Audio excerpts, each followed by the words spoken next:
비상장 기업인 LS전선 2022년도 실적을 스루풋 회계로 분석한 내용과 연말까지 매출액을 예측해 보는 내용을 진행하도록 하겠습니다. 매출은 9% 증가했고요. 스루풋 영업이익은 0.6% 밖에 증가를 하지 않았습니다. 그리고 가공비 배부 재고자산 회전율이 6회전으로 하락을 했습니다. 구독, 좋아요는 제게 큰 힘이 되겠고요. 1.5 배속을 보시기 바랍니다. LS 전선에 대한 뉴스가 좀 떴습니다. 구자원 회장의 특명, LS 전선 배터리 사업 속도 내라, 이런 얘기고요. 연내 LS 머티리얼즈 코스닥 상장 추진, 올해 IRA 시행으로 성장세 이어갈 전망이라는 비즈와치라는 데서 보도를 했고, LS전선 차세대 2차전지 자회사 LS 머티리얼즈 상장이라고 다른 언론 매체에서도 또 보도가 됐고요. 그리고 또 이 매체 인용은 안 했습니다만은 LS전선 KT 서브마린 최대 주주 된다. 지분 43.8% 확보. 서브마린은 그 수중 그 케이블 이런 거를 하는 거겠죠. 요거는 뉴 LS 머티리얼즈 직원들에 대한 그 얘기고요. 그 다음에 요거는 그 KT 서브마린 그 해저 케이블 선이 되겠습니다. 자, 이 LS전선이 비상장 기업이라서 금감원 공식 사이트에서 좀 데이터를 가져왔는데, 먼저 말씀드릴 것은 비상장 기업인 LS전선은 재무제표부터 주석의 거의 모든 숫자 데이터를 오타를 냈거든요. 문자 속성으로 공시하는 만행을 저지르고 있다. 만행이라고 표현했습니다. 좀 짜증이 나서. 그런데 마이너스 수치는 그 문자 속성으로 그 변환이 안 되는 모양이에요. 그리고 재무상태표는 숫자 속성 재입력을 포기했습니다. 그래서 일부 그 평가지표를 생략하고 손익내용만 중심으로 하는 것으로 그렇게 진행을 해 보겠습니다.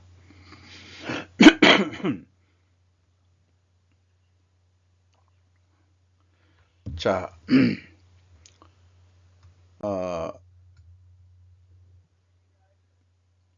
그 스루풋 회계만 말씀을 드리는 거로 할게요. 매출에 비례하는 매출 재료비가 8%가 증가했습니다. 그런데 매출 증가율은 9%죠.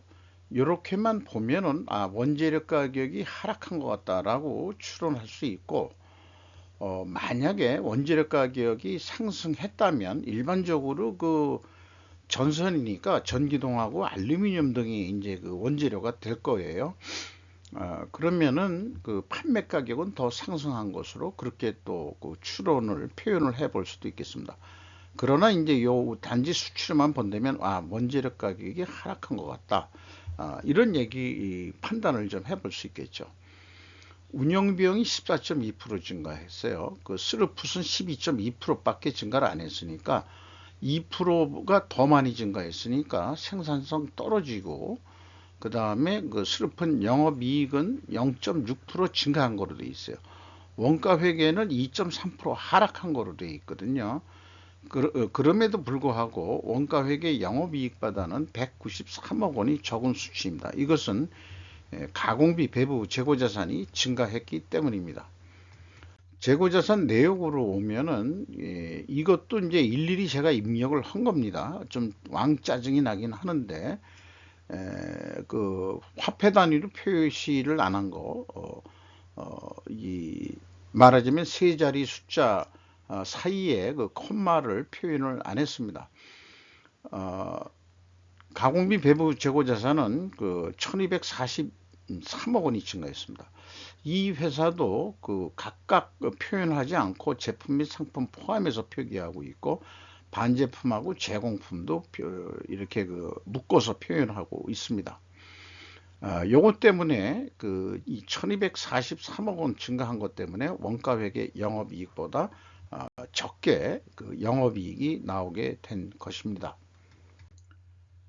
비용의 성격적 분류 내용에서 재고자산의 변동을 이 상품까지 포함해서 표현하고 있고요. B의 표현은 원재료 사용 및 상품 매입액이면은 표준적인 방법으로 표현을 했습니다. 1번 매출원가 재료비는 8.2% 증가했고요. 운영비용은 14.2% 증가했습니다. 여기에서 도출한 가공비는 금액상 18.4% 증가했고요. 총 제조비용에 대한 가공비율로는 1.3%가 상승했습니다. 그래서 재료 비율이 1.3%가 내려간 것으로 이렇게 산출이 됩니다. 여기까지 봤을 때 일자 추론과 마찬가지로 원재료 가격의 하락으로 그렇게 추론이 됩니다. 그게 사실일까요? 그래서 재고자산 매출원가 회계 투명성 검증 3단계를 가면은 PQ 총 제조비용에 11억 7,600만 원 차이가 있습니다. 생산 재료비 대 이 스루풋으로 산출한 생산 재료비의 차이도 11억 7,600만 원이고 그것은 재고자산의 변동 범위하고 결국은 같다. 그러니까 문제는 재고자산의 변동 범위 기준이 어떻게 되느냐 하는 건데 변동비 기준은 맞는 것 같거든요. 그런데도 숫자가 왜 이렇게 3년 연속 틀리냐 그러면은 그거는 추적할 단서를 찾지를 못했어요. 요 금액만큼 이 회사 규모에 비해서는 큰 금액은 아니라 하더라도 개별적으로 본다 그러면은 11억이라는 돈이 결코 작은 돈은 아니죠. 이런 3연속 무슨 차이가 있다 그러면 분명히 무슨 원인이 있을 텐데 그것을 찾지를 제가 못했어요. 그리고 현금 흐름표 기준 전체 재고자산의 증감액은 과거 2년 동안은 재고자산 평가손실액을 가감하면 일치하는데 2022년도에는 이걸 현금식으로 읽어보면은 현금이 1390억 원이 나갔어요.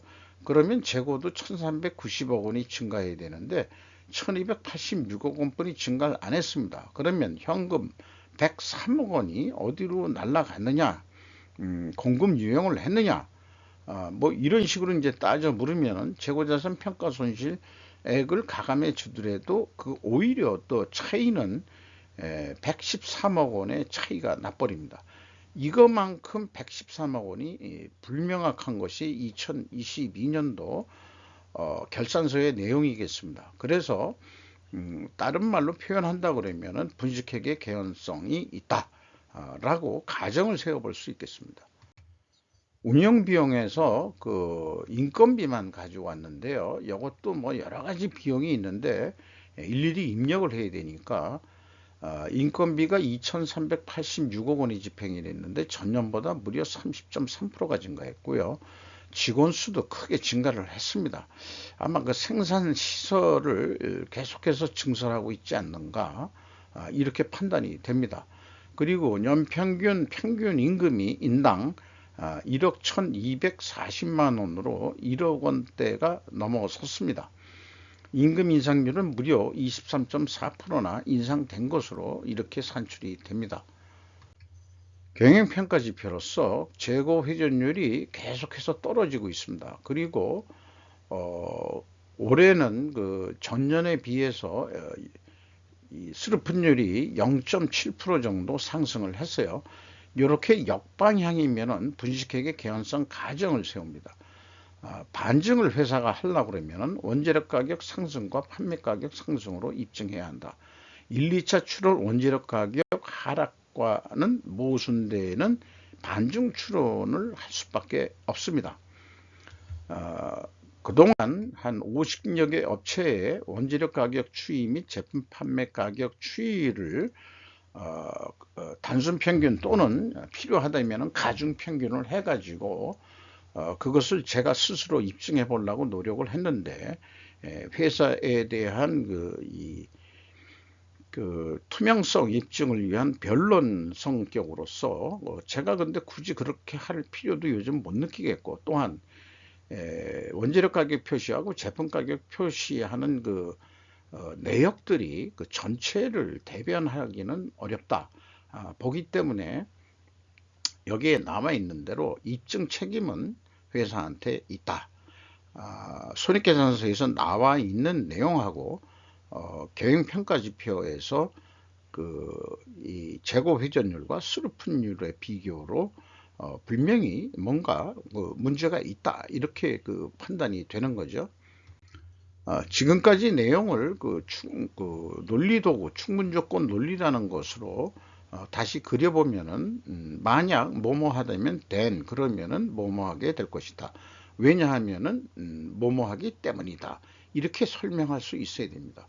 재고 회전율 하락과 수르풋율 상승 역방향은 분식회계 개연성 가정을 세운다. 이를 반증하려면 원재료 가격 하락과 판매 가격 상승 데이터가 확인되기 때문이다 라고 설명할 수 있어야 될 것입니다. 그런데 그것만 가지고 되는 거 아니고 더 확실하게 투명성 법정에서 무죄 입증을 위해서 또 다른 어떤 그 증거를 제시해야 된다면은 재고 회전율을 수량으로 산출해 봐라. 그러면은 재고 회전율이 떨어졌으니까 분명히 생산은 많이 했는데 재고는 증가했을 것이다. 수량상으로도. 아마 직원들이 많이 늘어나고 또 공장 증설도 좀 있었던 것 같다면은 놀리질 못하니까 생산을 좀 많이 했던 거 아닌가, 그렇게 좀 생각이 들어가네요. 그렇게 해서 2022년도 실적에 대한 변동 요소를 어저께 팔린 만큼 내일도 팔릴 것이다 라는 가정하에 2023년도까지 예측을 해보면은 4조 한 7천억 정도 하게 될 건데, 이게 뭐 납품하는 주로 거니까 우수리 떼고 4억 6천만 원, 요거를 뭐 하나의 납품 단가 460만 원이라고 비교해도 될 것 같아요. 그러면은 예상은 말하자면 15만 원 남는 거로 되어 있는데 20만 원 남는다. 왜 그러냐? 원가회계는 재고가 20% 증가한다면은 이익이 증가하는 것으로 되어 있습니다. 그렇고요. 그 다음에 이 재고를 20%를 감소한다고 한다면은 생산을 줄여가지고 또 재고를 감소하겠죠. 생산 감소란 것은 이제 판매가 더 이상 안 된다고 봤을 때 적자로 돌아서게 되어 있습니다. 이것이 고질적인 원가 회계 문제라는 거 누누이 끊임없이 반복적으로 말씀드리고 있는 거고요. 그 대비표를 만들고 대안을 제시하는 게 되겠습니다. 그래서 스루풋으로 예측하는 것은 460만 원이 아니고 450만 원 정도면은 충분히 뭐 10만 원 돈 이상은 안 되지만은 한 10만 원 싸게 해가지고 원가 회계보다는 그러면 한 2만 원뿐이 안 남는데, 이거를 재고 회전율이 계속 떨어졌잖아요.